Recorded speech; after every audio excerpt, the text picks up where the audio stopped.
Bien, llegamos en esta noche a la lección número 7 del libro de Job, lección que abarca todo el capítulo 8. En este capítulo se consigna un discurso de Bildad, su primer discurso en el libro. Bildad es un estricto defensor de la justicia retributiva. Él cree lo que cree todo el Antiguo Testamento, saturado de leyes, que el que la hace la paga, y todo pecado acarrea su propia condenación y castigo. No es esta la justicia del Nuevo Testamento, ni es el mensaje consolador del Evangelio.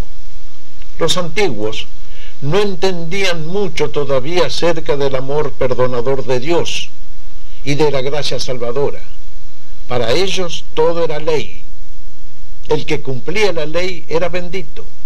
El que la violaba pronto sería castigado.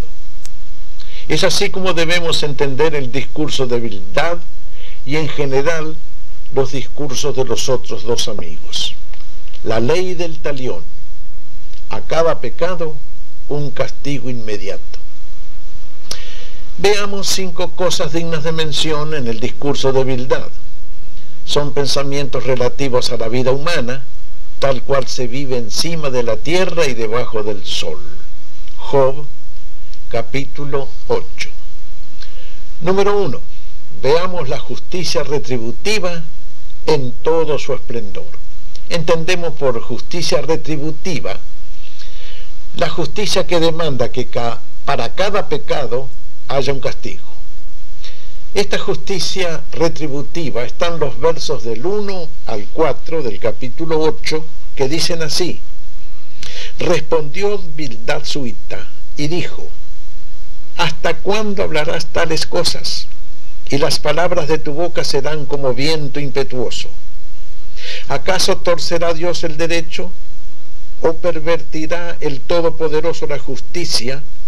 Si tus hijos pecaron contra Él, Él los echó en el lugar de su pecado. Bildad dice que las palabras de Job son como viento impetuoso, llenas de furia y de violencia, pero sin dirección. ¿Torcerá Dios el derecho? Pregunta indignado. Por supuesto que no. Dios conoce la ley y Dios conoce el derecho. Es juez justo, santo y perfecto. De ninguna manera tuerce el derecho de nadie, ni pervierte la justicia. Las palabras de Bildad debieron sonar como puñales que se clavan en el corazón. Si tus hijos pecaron contra Él, Él los echó en el lugar de su pecado. Dicho así, literariamente, no parece mucho, pero ¿cómo habrán sonado estas palabras en los oídos de Job? Él sufría el dolor inmenso de la muerte de sus hijos. Supongamos que un hermano, miembro de la iglesia, pierde un hijo que muere en un accidente de autos. El hijo no es creyente. ¿No va a faltar algún hermano de la iglesia con más mal corazón que buen razonamiento? Uno de esos que se creen jueces o profetas, que venga a este hermano dolorido y le diga: su hijo se mató porque estaba en pecado. Eso es echar ácido sobre una herida todavía sangrante. Y sin embargo, hay muchísimos creyentes que son así. Hace poco, una familia amiga nuestra tenía un problema. Un chico de ellos, de 10 años, apareció con una grave infección en una pierna. Por momentos parecía que debían amputarle la pierna. Felizmente nada ocurrió y se sanó bien. Pero cuando estaban en el peor momento de angustia, llegó una mujer que se cree cristiana, vestida de blanco y con una bibliota bajo el brazo, que les dijo que venía a orar por ellos porque seguramente estaban en pecado y Dios los estaba castigando. Fue una mujer grosera y despiadada, por no decir otra cosa. Pero así actúan los que creen en la justicia retributiva. Siempre, claro está, que no les toque a ellos. Cuidado, hermanos, con erigirse en acusador de los hermanos, porque ese trabajo de acusar a los hermanos es el trabajito de Satanás. que para eso está en el mundo. Segunda cosa, en los versos que siguen, 5 al 7, tenemos una recomendación sabia y una promesa alentadora. Dicen así los versos 5 al 7 del capítulo 8 de Job. Si tú de mañana buscares a Dios y rogares al Todopoderoso, si fueres limpio y recto, ciertamente luego se despertará por ti y hará próspera la morada de tu justicia. Y aunque tu principio haya sido pequeño, tu postrer estado será muy grande. Buena recomendación y muy sabia. Vale la pena buscar a Dios de mañana. Vale la pena desayunarse con una porción de las Escrituras y una oración de dedicación. Si de mañana buscares a Dios y rogares al Todopoderoso, es sin duda un buen consejo. Encuéntrate con Dios en la mañana temprano, decía alguien, y no te encontrarás con el diablo durante el día. La primera hora de la mañana, cuando el cuerpo está más descansado y la mente más alerta, debiera ser para el Señor.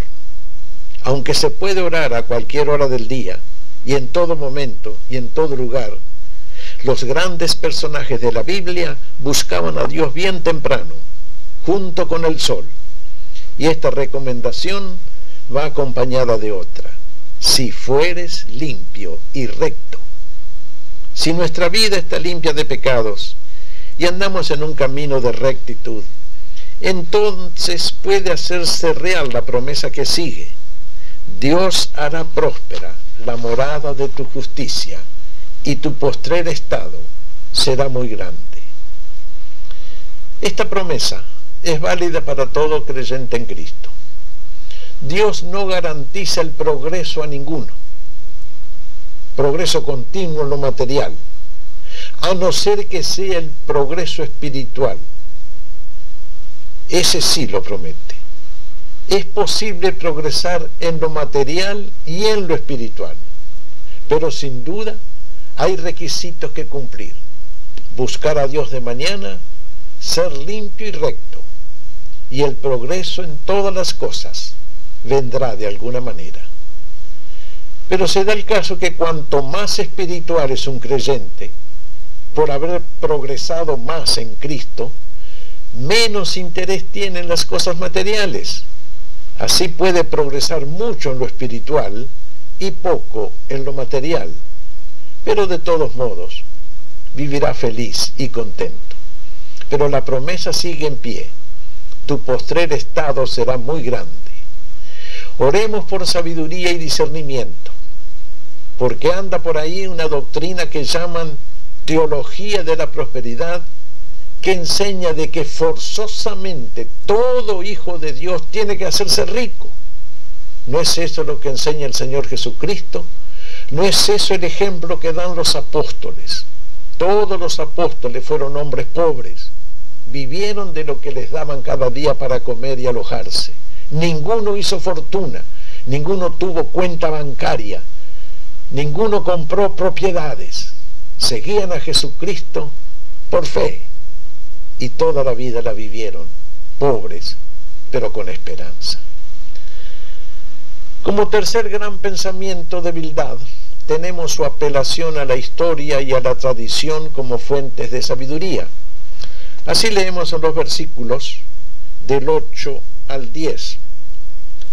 Dice Bildad, Job 8, verso 8: porque pregunta ahora a las generaciones pasadas, y disponte para inquirir a los padres de ellas, pues nosotros somos de ayer y nada sabemos, siendo nuestros días sobre la tierra como sombra.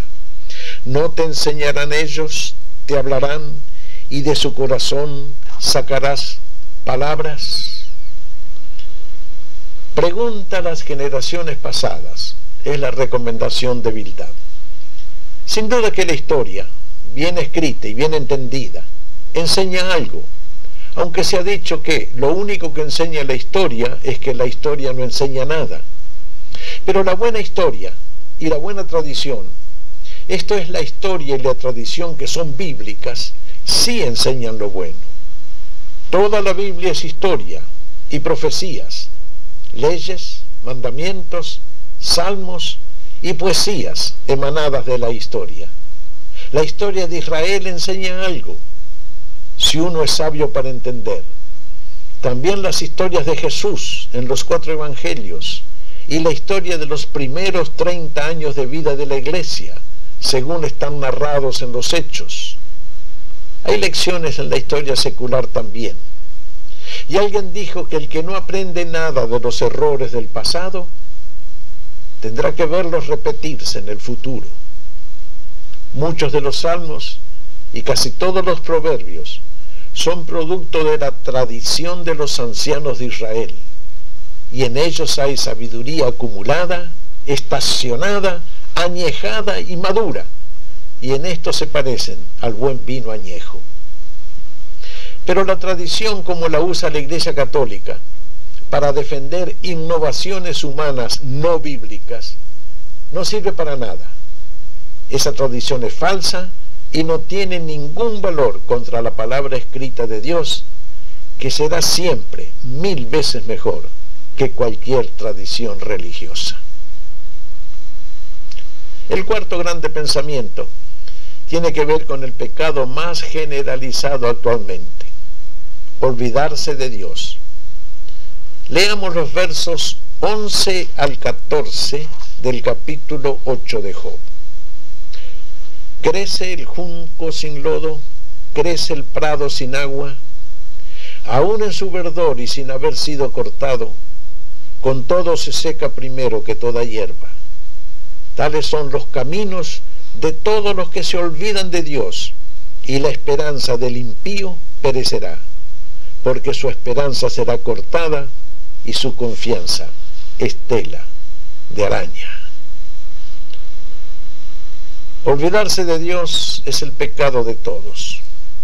La gente de hoy no está en contra de Dios, no ataca a Dios, no se burla de Dios, no blasfema contra Dios.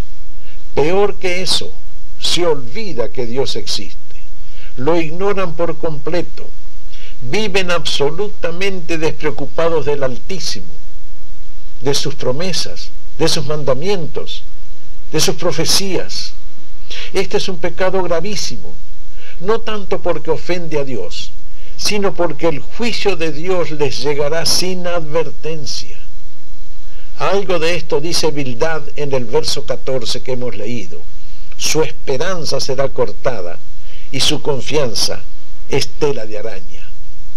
El que confía en sus propios méritos o en sus propias obras para ganar la salvación, y se olvida de Dios y del Evangelio y de Cristo y de la sangre que derramó Jesús en la cruz del Calvario y de la gran promesa, cree en el Señor Jesucristo y será salvo, tiene una esperanza parecida a una tela de araña, frágil e inconsistente.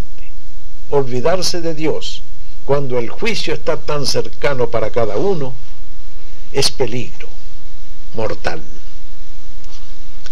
El quinto pensamiento de Bildad es una promesa positiva para levantar el ánimo. Están los versos 20 al 21, que dicen así: He aquí, Dios no aborrece al perfecto, ni apoya la mano de los malignos. Aún llenará tu boca de risa y tus labios de júbilo. Los que te aborrecen serán vestidos de confusión, y la habitación de los impíos perecerá. Aún llenará tu boca de risa y tus labios de júbilo. Estas palabras de Bildad fueron como un rayo de luz que brilla en la lobre noche del infortunio, un resplandor de luna llena en medio de la noche tormentosa, una nota musical suave y dulce en medio de ruidos discordantes, una promesa que salió cierta, porque al final del libro Job es perdonado y Dios le devuelve toda su felicidad y aún se la devuelve al doble. Pero por ahora, en una noche de dolor, las palabras del amigo habrán caído como agua de lluvia a un campo reseco por el sol agotador del verano. Dios llenará aún tu boca de risa. Si tú estás sufriendo algo malo en estos días, y si el mal ha venido a tu vida, toma esta promesa para ti y pide a Dios el Padre, en nombre de Cristo el Hijo, que todavía te dé risas y cantos, felicidad y dicha, y alabanzas y acciones de gracias. Que Dios los bendiga y hasta la próxima.